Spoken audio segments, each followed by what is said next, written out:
Yeah. Yeah, well, things are a bit easier for us dustmen now, like, you know, because, like, these plastic bags are a bit lighter than your old dustbin.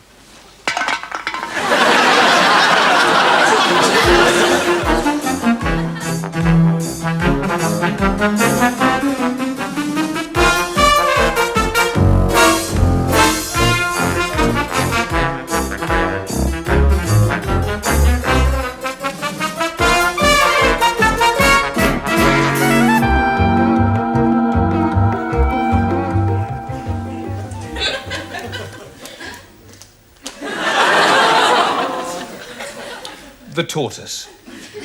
Terrestrial member of the reptilian order Chelonia. The tortoise is protected by a casing of horn-covered bone, and they vary in size from just a few inches to several hundredweight. And it has been known for the tortoise to have a lifespan in excess of 200 years. But perhaps the most interesting fact about the tortoise is their insatiable and instinctive desire for bonking. Since they crawled out of the oceans all of those millions of years ago, the tortoise has evolved into the most productive and efficient sex machine in the animal kingdom. Just put a male tortoise next to a female tortoise, and within seconds the male will mount the female in the simmering fit of unbridled tortoise passion.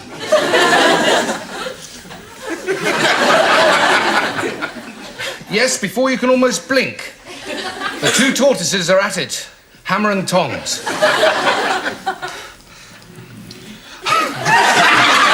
Once the male smells the alluring scent of the female, his sexual organs become aroused and mating is imminent.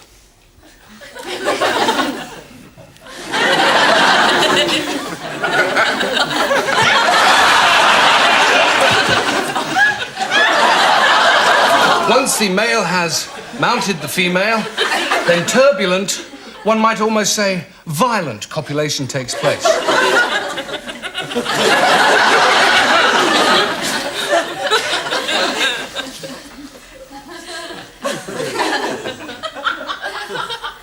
Identity is a problem with the tortoise, but once it's established, who should be on top? Well, they bonk away like two tortoises. Copulation can last anything up to 10 seconds. And then an amazing thing happens. And this is the one trait that the tortoise has in common with man.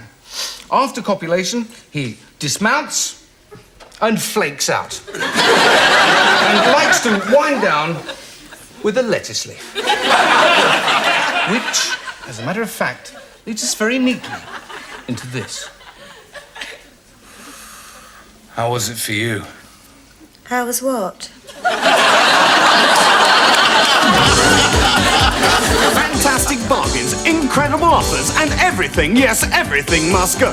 This beautiful three-piece suite, this fantastic fitted kitchen, this superb hi-fi unit with matching cocktail cabinet, and everything must go. Yes, everything must go to my wife. Everything must go to my wife because she's divorcing me, and she's divorcing me because I talk like this all the time. It's driving her around the twist. Incredible! And take a look at this, a matching pair of 3-year-old children, hers whether I like it or not. So come round to my house today for the super once-in-a-lifetime divorce sale. Yes, you can lose it all at Decree Nightside.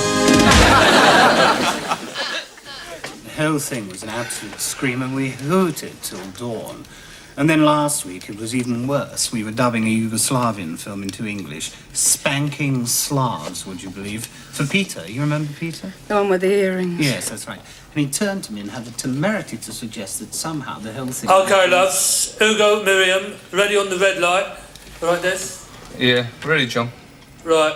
Hot Sex Kitten in Bangkok, English dub, scene 7, take 1.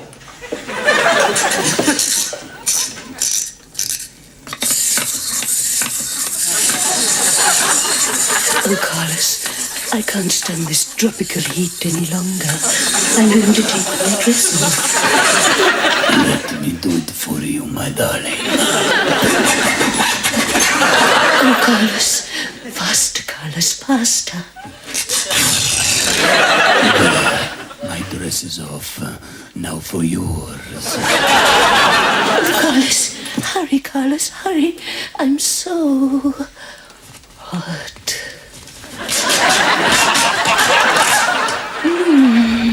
That's better.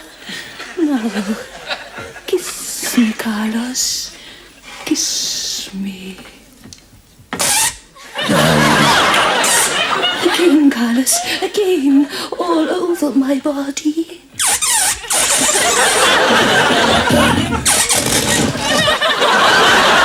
Sorry about that, darling. Take me, big boy. Feel my throbbing body. To the bed. Over the bed. Padlock! The padlock! Oh, do it to me, lover. Do it to me, you animal.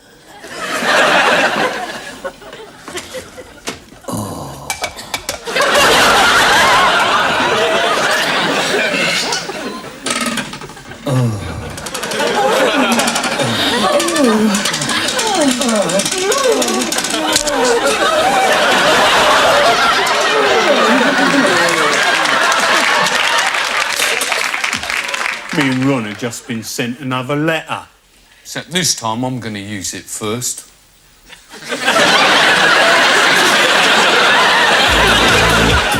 Yes, you've heard them on trains and buses. Now 20 solid golden Walkman hits from the fabulous Walkman Brothers, like Uptown Girl. When she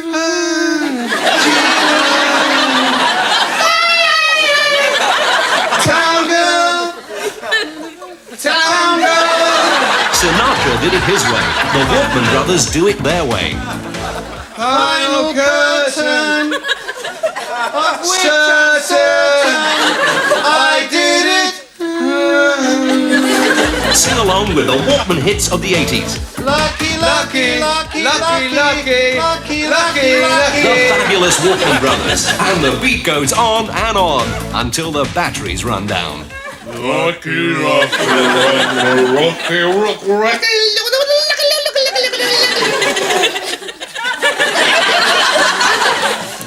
Excuse me, don't I know you? It's Terry, isn't it? Terry Dutton. Well, I never. Terry Dutton, how are you? Hello there. How are you? Fine. And, This is Cheryl, my fiancée. Cheryl. Charmed. I say, Terry Dutton getting married, eh? Who'd have ever believed that? Don't expect too much tonight, darling. Excuse me. No, it's only fair to warn the girl, isn't it? I mean, Terry does have his little problem. Yeah, all right, thank you. I don't know. I'll tell you what I mean, darling. You'll find out soon enough. Mind you, you could be the one to cure old Terry of his problem, you know? You look as though you've been around a bit, probably think of him as a bit of a challenge, eh? Oh, is that the time? I think we'd better be going. No, wait a second, Terry. I'll just be a second. Bit like you, really, eh? That's enough. Just leave us alone. Cheryl and I were hoping for a quiet night together. Oh, you'll have a quiet night, all right, Cheryl, you know what I mean? Anyway, look, must push off. Lovely to see you again, Terry, and, keep your pecker up. Where on earth do you know him from? He's been the family doctor for years. Are you sure that this is the one you want? Absolutely sure. Okay, we'll take it.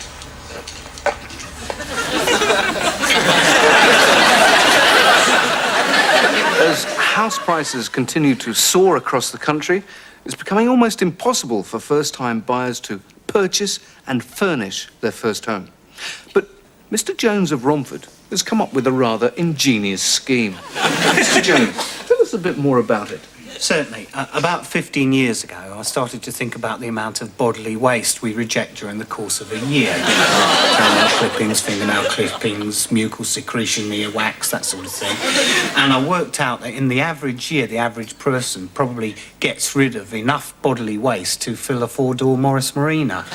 So, well, it's about 20 hundredweight, actually.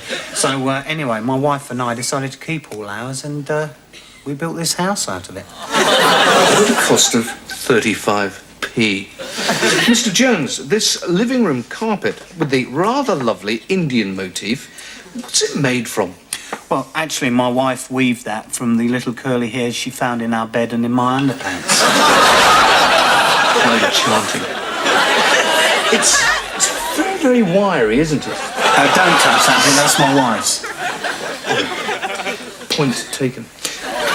What interests me, Mr. Jones, is what are the main ingredients that went to create the walls and ceiling in this particular room? Well, this wall is actually made from a combination of earwax and toenail clippings, plus the little flaky bits of skin you get with athlete's foot, you know. And the binding agent was provided by my wife's rather severe bout of food poisoning.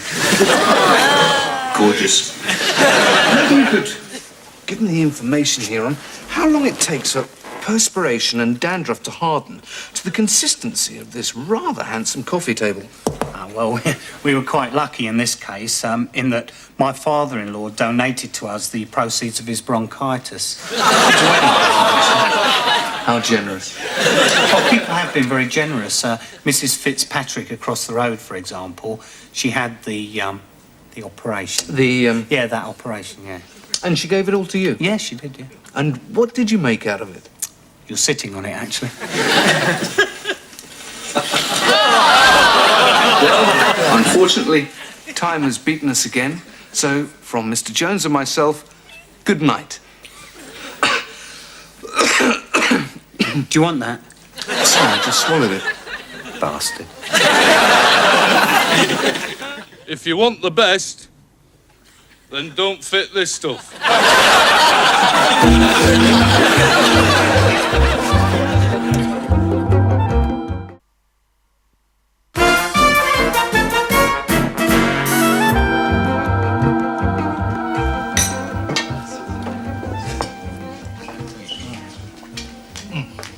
That's what I call a genuine British cup of tea. Thank you, sir. Thank you. That's 2 teas and 2 scones. That's just £28.30. American Express. That'll do nicely. American trousers. They say more about you than credit cards ever can.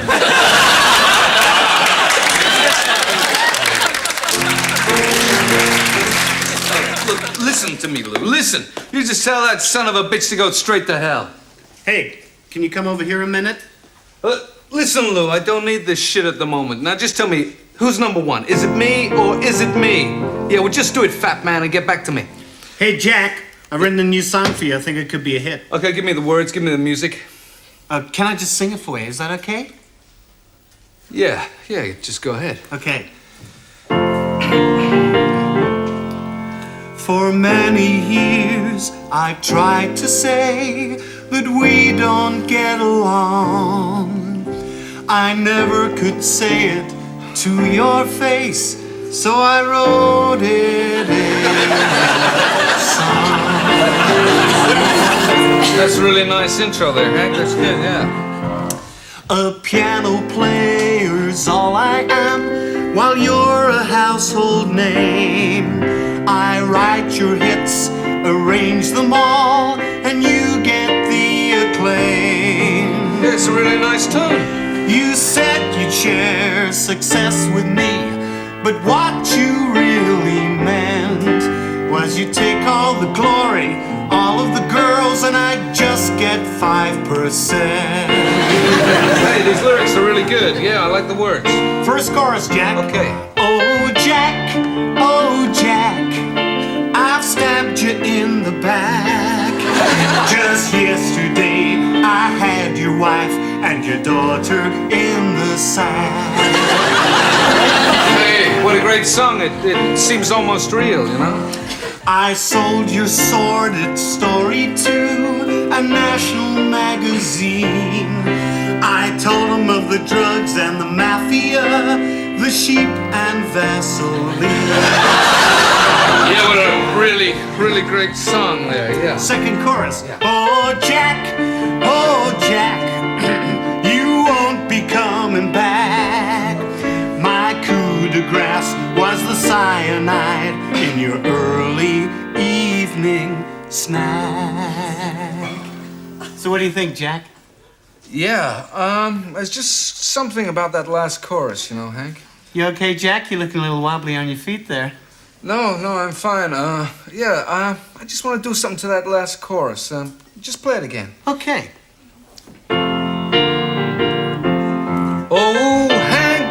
Oh, Hank, you've got yourself to thank. I swapped the cups round and it was the poison one you drank. Yeah, that's real good, Jack. Can we try it just one more way? Is that okay? Yeah, Okay. Yeah.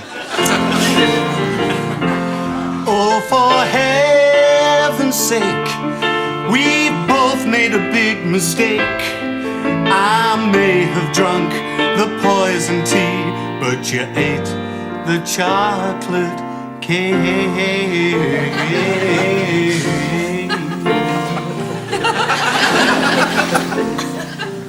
Well, looks like we've come to the end of the road, Hank. But look on the bright side. My funeral's gonna be the one that gets all the press coverage. Asshole. You may not be aware of this, but Ron here is a great fan of Mickey Mouse. Yeah, that's right.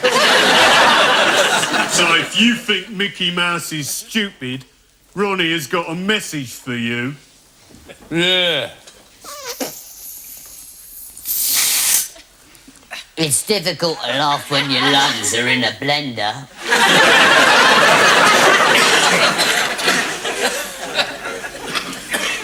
Your Majesty. Raleigh? Your servant, ma'am, returned this very day from the Americas with many wondrous objects indigenous to the New World, nary before seen in this fair realm. Then we will see this curious assortment, my dear Raleigh. But I warn you, if we are not impressed by these novelties, then your head will grace the gates of the tower this very day. I am with confidence, ma'am, that these strange articles will both amaze and fascinate your royal personage. Then proceed, my dear Raleigh. First of all, ma'am, allow me to be the first to introduce you to the... More chips, ma'am? No, thank you, Edgar. To the what, Raleigh? To the pin cushion, ma'am. Pin cushion? Yes, ma'am, a revolutionary new aid to the seamstress or needleworker. One simply loads the pin cushion with pins, then place handily under the chin like so, thus leaving the hands free to concentrate on the sewing. Edgar, tell the executioner I'd like a word with him, will you? Certainly, Your Majesty. No, please wait, ma'am, for I have more wondrous objects that will delight Your Majesty. For your sake, I trust they are more impressive than the pin cushion. I have in my hand a number of beans. Beans from a plant called the... Coffee, ma'am? Thank you, Edgar. What sort of beans did you say, Raleigh? Cough drop beans, ma'am. They dissolve in the mouth and quickly soothe the throat of any irritation. I fear it is your throat will be sorely irritated, Raleigh, if you continue to disappoint me thus so. I beg your indulgence, ma'am, and ask you to consider my next truly amazing object. A strange leaf, native to a place called Virginia, known by the local Indians as... Oh, shit. Known as what, Raleigh? Toilet tissue, ma'am. What? An item of personal hygiene, ma'am. One simply hangs it on a nail next to the... Enough, sir. You're obviously a lying scoundrel and you shall pay with your head. Edgar. The guards, ma'am? No, please wait, ma'am, for I have one more item of novelty. One which I know will delight Your Majesty. This is your last chance. For you, my dear Queen. Oh, perhaps I have been a little hasty. This truly is a magnificent gift. It is called a banana. banana. Yes, Mum, it's a tropical fruit of the South Americas. You mean you eat it? Yes, Mum. Guards, take this dog to the tower. Mum, I can explain. Please.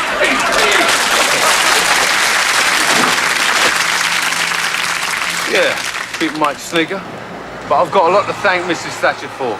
I mean, if it wasn't for her, I'd still be Director of Finance for the GLC.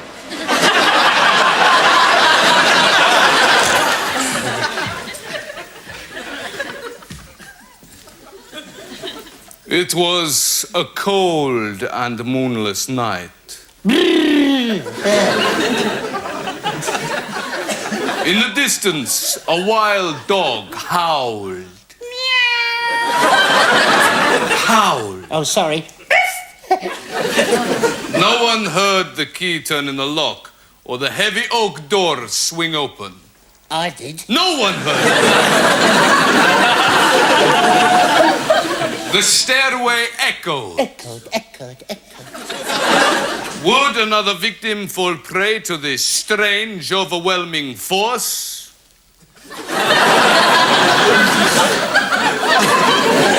Jocelyn, a young, beautiful girl in her early 20s, was frightened. She had the sheets... What?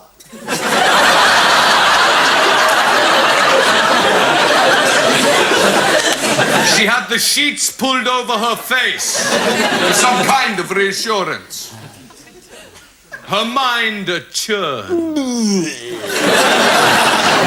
with the strange events of the last 24 hours. Oh, sorry. Why had the Count begged her to stay? Why do you think? Why did he look at her in that strange way? I've got a pretty good idea. Why, oh... Spells yo-yo.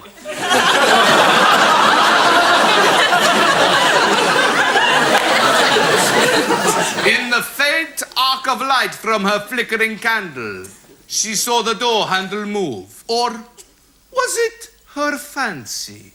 Ooh, fancy. No, very slowly the door pushed open.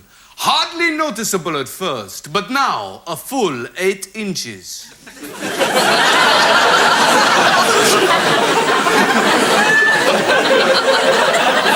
Her heart pounded as the candle went out.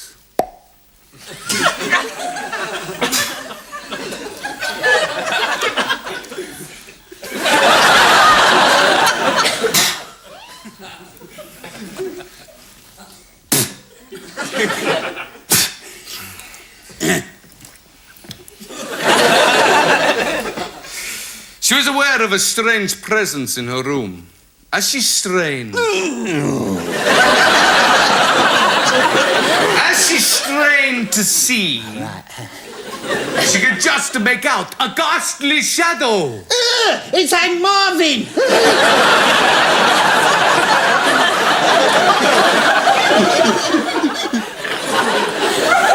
It came closer. Closer. She could now feel the warm breath against her neck. That white, vulnerable neck. A voice whispered, Do you order a minicab, darling?